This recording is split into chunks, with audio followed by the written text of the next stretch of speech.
மத்தேயு எழுதின சுவிசேஷம் 21ஆம் அதிகாரம் வசனம் 2 முதல் 3 வரை வாசிக்கலாம். உங்களுக்கு எதிரே இருக்கிற கிராமத்துக்கு போங்கள், போன உடனே ஒரு கழுதையும்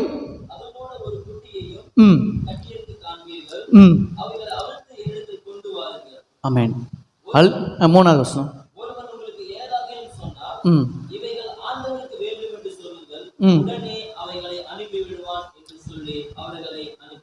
அல்லேலூயா அல்லேலூயா பிரைஸ் தி லார்ட். கர்த்தர் இந்த நாளிலும் கூட இந்த வார்த்தைகள் மூலமாக உங்களோடு கூட இடைபட ஆண்டவர் பிரயாசப்படுகிறார். இந்த வார்த்தைகள் பல முறைகளிலே பல சமயங்களிலே நாம் கேட்டிருப்போம், இந்த வார்த்தைகளை வாசித்திருப்போம்.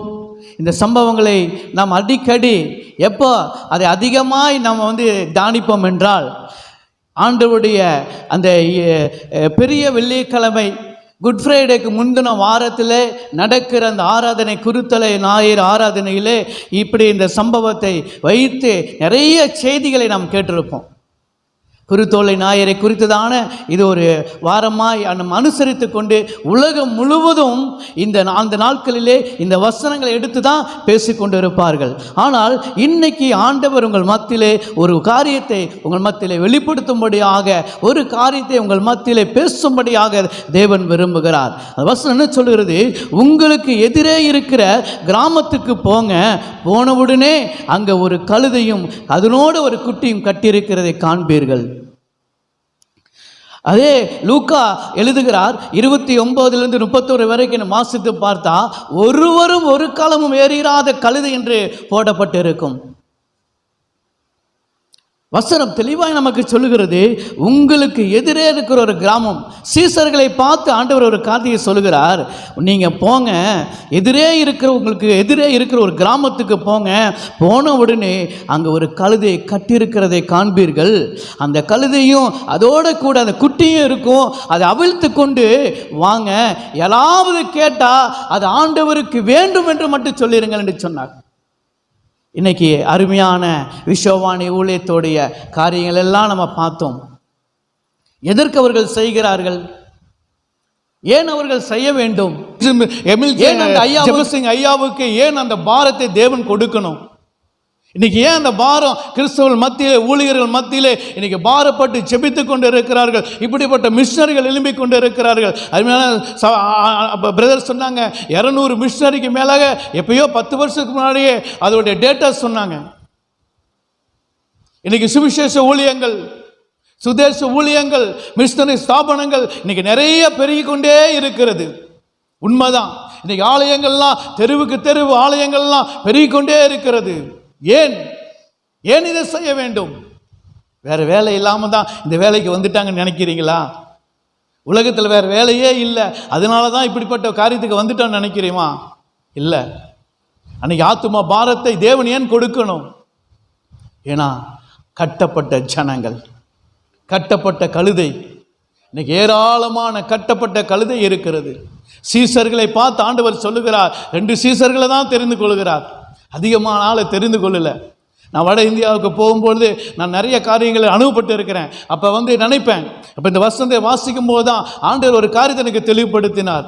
சில வேளையில் இப்போ நான்லாம் வட இந்தியாவுக்கு போகும் அதிகமாக கூட்டிகிட்டு போகிறதில்ல, ஒரு ஆள் 2 ஆள் தான் எனக்கு துணைக்கு நான் கூட்டிகிட்டு போவேன். முதல்ல 2-3 பேத்துக்கு மேலே கூட்டிகிட்டு போனால் ஒவ்வொரு ஆலோசனை. டிக்கெட் போட்டாச்சுன்னு சொல்லும் பொழுது ஒரு பிரதர் சொல்லுவார், அந்த வண்டியில் ஏன் பிரதர் போட்டீங்க, நம்ம இந்த வண்டியில் போட்டால் இப்படி போய் அப்படி போகலாம், அப்படி போய் இப்படி போகலான்னு சொல்லுவாங்க. அங்கே போய் இறங்கின பிறகு நம்ம இங்கே போயிட்டு அங்கே போயிருக்கலாமே, அங்கிருந்து இங்கே வந்திருக்கலாமே, நிறைய ஆலோசனைகள். ஆனால் அதிகமாக நம்ம கூட்டங்கள் சேரும் பொழுது பார்த்தீங்கன்னா, நம்ம என்ன நினைக்கிறோமோ, எதற்காக நம்ம போகிறோமோ அந்த காரியம் என்ன ஆகிறது? கெட்டு போயிடும். இன்னைக்கு சபையில் கூட அப்படிதான், வீட்டில் கூட அப்படிதான். ஆலோசனை கேட்க வேண்டிய இடத்துல தான் கேட்கணும், அவங்க சொல்கிறவங்களோட பேச்சு தான் நம்ம கேட்கணும். எல்லாரும் சொல்லிகிட்டே இருப்பாங்க, இதை செய்யுங்க, இப்படி செஞ்சுருக்கலாம், அப்படி செஞ்சுருக்கலான்னு.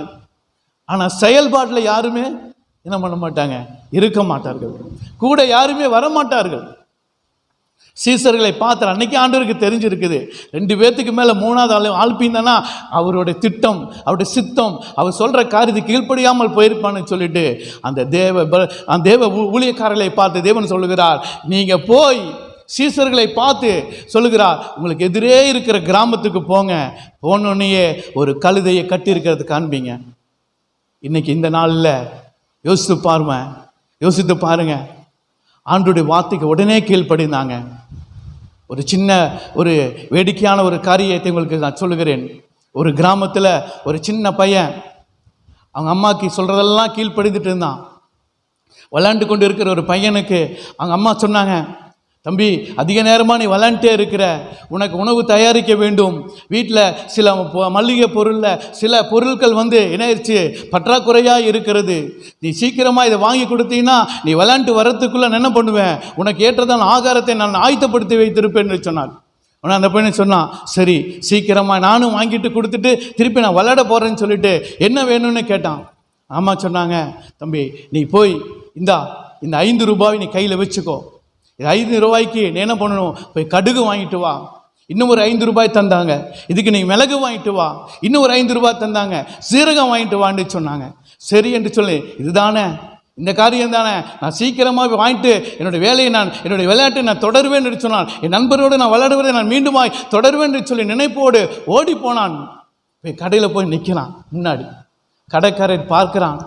பார்த்துட்டு ஒரே யோசனை, அவங்க அம்மா சொன்னதில் ஒரே யோசனையாகவே இருந்துச்சு. பார்த்தான், அம்மா சொன்னதில் ஏதோ யோசித்து கொண்டே இருக்கிறான்னு சொல்லிட்டு அந்த கடைக்காரர் பார்த்து கேட்டார், என் தம்பியை பார்த்து, உங்கள் அம்மா சொன்னதில் ஏதாவது மறந்துட்டியா, இல்லை காசு கீழே ஏதாவது விழுந்துருச்சா, என்ன வேண்டும் என்று சொன்னால், ஒன்று இல்லை ஒரு யோசனையாகவே இருக்குதுன்னு சொன்னான். சரி திருப்பி வீட்டுக்கு ஓடி வந்தான். அம்மா நினச்சாங்க, பரவாயில்ல நம்ம பையன் உடனே கீழ்ப்படிந்து இவ்வளோ சீக்கிரமாக பொருள் வாங்கிட்டு வந்துட்டானேன்னு சொல்லிட்டு ஆவலாய் பார்த்தாங்க. வெறுங்கையோடு நின்று கொண்டு இருக்கிறாங்க. இப்போ கேட்குறாங்க அவங்க அம்மா, ஏன் தம்பி பணம் கீது ஏதாவது நான் கொடுத்த காசு கீது கீழே போட்டு போயிட்டியா, இல்லை அதுக்கு பதிலாக வேறு ஏதாவது பொருட்கள் வாங்கி சாப்பிட்டியா? இல்லை அந்த பணத்தை காட்டுகிறான். காட்டிட்டு அவங்க அம்மாட்ட ஒரு கேள்வி கேட்குறான், அம்மா 5 ரூபாய்க்கு கடுகு 5 ரூபாய்க்கு மிளகுன்னு சொன்னீங்க, எந்த 5 ரூபாய்க்கு கடுகு வாங்கணும், எந்த 5 ரூபாய்க்கு மிளகு வாங்கணும், எந்த 5 ரூபாய்க்கு ஜீரகம் வாங்கணும்னு நீங்கள் என்ன பண்ணல, சொல்ல மறந்துட்டீங்க. அம்மா சொன்னாங்க, எந்த 5 ரூபா கொடுத்தாலும் என்ன பண்ணுவாங்க, கடைக்காரன் தருவான், நீ போய் இப்போ வாங்கிட்டு வா என்று சொன்னார்கள். திருப்பி ஓடினான். திருப்பி கடைக்கு முன்பாக நிற்கிறான். நின்று திருப்பி யோசிக்கிறான். அந்த கடைக்காரருக்கு ஒரே கோபம், நீ போய் தெளிவாக கேட்டுட்டு வான்னு அனுப்புகிறார். திருப்பி ஓடி வருகிறான். திருப்பியும் வெறுங்கையோடு நிற்கும்போது அவங்க அம்மா பார்த்து சொல்லுறாங்க, இப்பயும் நீ மறந்துட்டியா அப்படின்னு. இல்லை நீங்கள் சொன்ன பானமெல்லாம் எனக்கு ஞாபகம் இருக்குது. இந்த 5 ரூபாய்க்கு கடுகு வாங்கணுன்னு சொன்னீங்க, இந்த 5 ரூபாய்க்கு மிளகு வாங்கணும்னு சொன்னீங்க, இந்த 5 ரூபாய்க்கு சீரகம் வாங்கணும்னு சொன்னீங்க, ஆனால் எதை முதல்ல வாங்கணும்னு சொல்ல மறந்துட்டீங்கன்னு கேட்டான். இன்னைக்கு உலகம் அப்படிதான் இருக்கிறது, கிறிஸ்தவம் அப்படிதான் இருக்கிறது. சீசர்கள் அன்னைக்கு ஆண்டவரை பார்த்து எதுவுமே கேட்கல. இன்னைக்கு நானாக இருந்தா நீங்களாக இருந்தாலும் என்ன கேட்டிருப்பான், ஆண்டவரே உங்களுக்கு எதிரே இருக்கிற கிராமத்துக்கு போகணுன்னு சொல்கிறீங்களே, அந்த கிராமத்தோட பேர் என்னன்னு நீங்கள் சொல்லாமல் விட்டுட்டீங்க ஆண்டவரே.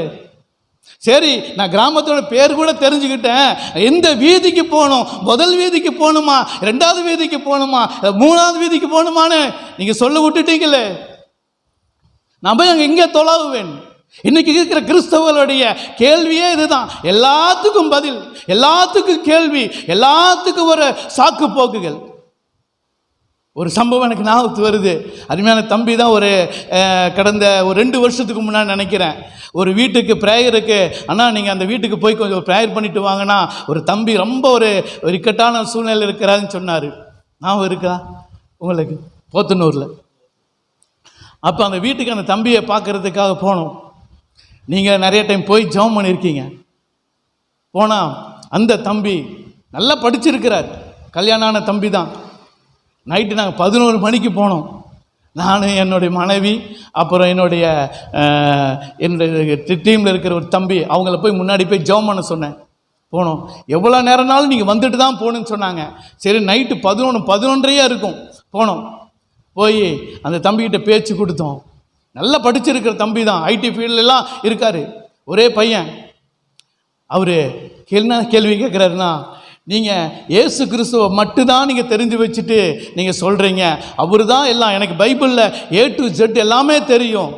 ஆனால் பிதா எப்படி உருவானார், பிதாவுக்கு முன்பாக அது என்ன அப்படின்னு நான் ஆராய்ச்சி செய்து கொண்டு இருக்கேன்னு சொன்னான். நான் எல்லாம் நிறைய விளக்கங்கள் எல்லாம் கொடுத்தோம். நைட்டு 1 மணி வரைக்கும் பேசணும், 1 மணி வரைக்கும் விளக்கங்கள்லாம் கொடுத்தோம். அவன் எல்லாவற்றையும் வாங்கிட்டு அவன் சொன்னான், நான் ஒரு கேள்வி கேட்கட்டுமா? நீங்கள் இயேசு கிறிஸ்துவை மட்டும்தான் நீங்கள் சொல்கிறீங்க, அவர் தான் பரலோகம் கொண்டு போவோம்னு சொல்கிறீங்க, ஆனால் பிதாவை குறித்து, அவருடைய அப்பாவை குறித்து நான் ஆராய்ச்சி செய்து கொண்டு இருக்கிறேன், அவருக்கு முன்பதாக ஆராய்ச்சி செய்து கொண்டு இருக்கிறேன்னு சொன்னான். நான் சொன்னேன், உங்கள் அப்பா பேர் என்னப்பான்னு கேட்டேன்.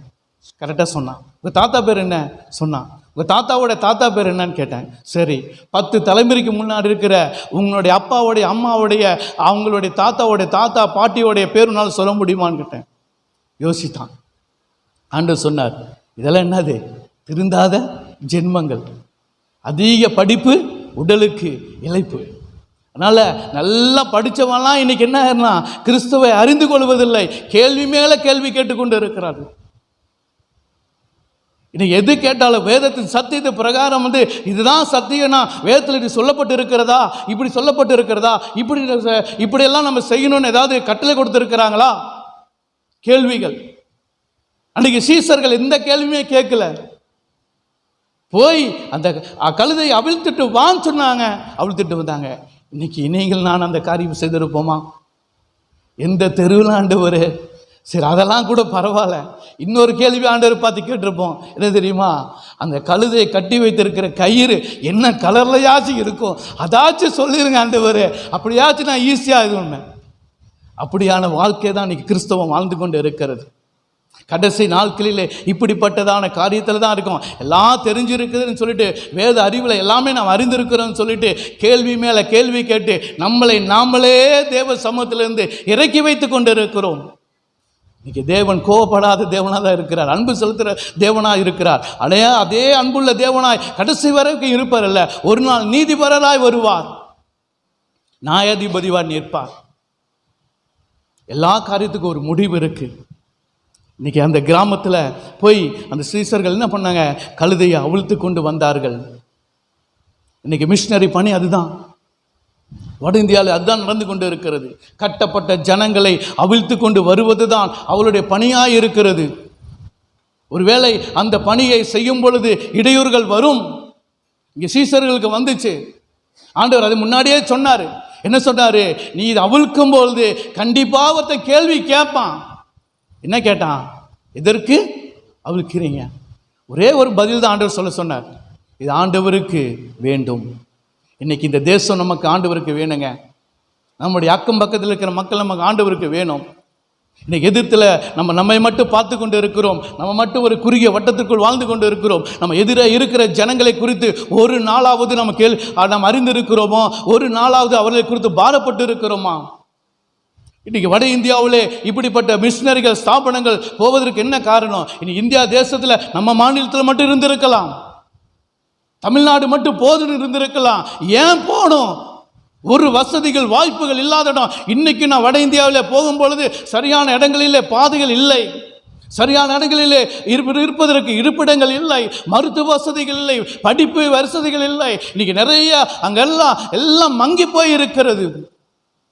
சில வேளையில் மிஷினரிகள் தாகத்தோடு சம்பாதித்த சபைகள் எல்லாம் கூட்டப்பட்டு இருக்கிறது. அங்கு மட்டும் அல்ல, வட இந்தியாவில் மட்டும் இல்லை, தென்னிந்தியாவில் கூட நிறைய ஸ்தாபனங்கள் பூட்டப்பட்டு இருக்கிறது. நிறைய ஆலயங்கள் வெறிச்சோடு காணப்படுகின்றது. கிறிஸ்துவம் எங்கே போய் கொண்டு இருக்கிறது? கட்டப்பட்ட ஜனங்கள் இன்னைக்கு ஏராளம். நீ கட்டப்பட்ட ஜனங்கள் ஏராளம். ஏன் ஆண்டவர் நம்மை பார்த்து கேட்கிறார்?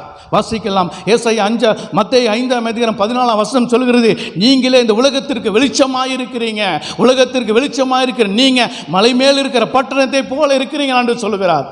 மலை மேல் இருக்கிற பட்டணம் மறைந்திருக்க மாட்டாது. இந்த உலகத்துக்கு வெளிச்சமாகி நம்மளை பார்த்தா ஆண்டவர் இந்த கேள்வியை கேட்கிறார். உலகத்தில் கட்டப்பட்ட ஜனங்கள் ஏராளம். ஏசாயா 60 1-3 வரை வாசித்து பாருங்க. உலகம் இருளில் சூழ்ந்திருக்கிறது, ஆனாலும் என்னுடைய நீதியின் வெளிச்சம் உங்கள் மேல் உதிக்கும். வெளிச்சத்தின் பிள்ளைகளாய் நாம் இருக்கிறோம். ஏதோ அவருடைய அன்பை பெற்றிருக்கிறோம், ஏதோ அவருடைய வெளிச்சத்தை மட்டும் பெற்றிருக்கிறோம், அதுதான் நம்முடைய வாழ்க்கையை நினைத்து கொண்டு இருக்கிறோம். அதல்ல, கட்டப்பட்ட ஜனங்களை வெளிச்சத்தின் பக்கத்து பிள்ளைகளாய் கொண்டு வருவதற்கு நாம் என்ன செய்கிறோம்? மிஷனரி ஸ்தாபனங்கள் செய்வது உண்மைதான். நம்ம அவங்களுக்கு பணம் அனுப்புகிறோம், காணிக்கை அனுப்புகிறோம், உண்மைதான். நம்மளுடைய பிரயாசம் என்ன? இன்னைக்கு எத்தனை மிஷனரி ஸ்தாபனத்திற்கு இன்னைக்கு நிறைய இடங்களில் பூட்டப்பட்டு இருக்க காரணம் என்ன? இன்னைக்கு ஆத்துமாக்கள் இல்லை, செபிப்பதற்கு ஆத்துமாக்கள் இல்லை, தாங்குவதற்கு ஆத்துமாக்கள் இல்லை. மிஷனரி ஸ்தாபனம் அப்படி இருக்குது. ஊழியம் செய்வதற்கு ஆயத்தமாக இருக்கிறாங்க, ஆனால் அதை தாங்குவதற்கு ஆயத்தமான ஆத்துமாக்கள் இல்லை. இன்னைக்கு சுயநலமாய் வாழ்ந்து கொண்டு இருக்கிறோம். கேள்வி மேலே கேள்வி கேட்டு நம்மளையே சில வேளையில் நம்மளை வருத்தி கொண்டு இருக்கிறதை பார்த்து கொண்டு இருக்கிறோம். கர்த்தர் தான் இதனாலே உங்களோடு கூட பேசிக்கொண்டு இருக்கிறார். இன்னைக்கு நாம் என்ன சூழ்நிலையில் இருக்கிறோம் என்று சொல்லி ஆண்டவருடைய பெரிதான கிருபையினால உங்களை என்னை அவர் ரட்சித்திருக்கிறார், உங்களை என்னை அவர் நேசித்திருக்கிறார். உங்கள் குடும்பத்தை, என் குடும்பத்தையும் அவர் வெளிச்சத்தின் பிள்ளைகளாய் மாற்றியிருக்கிறார். ஆனால்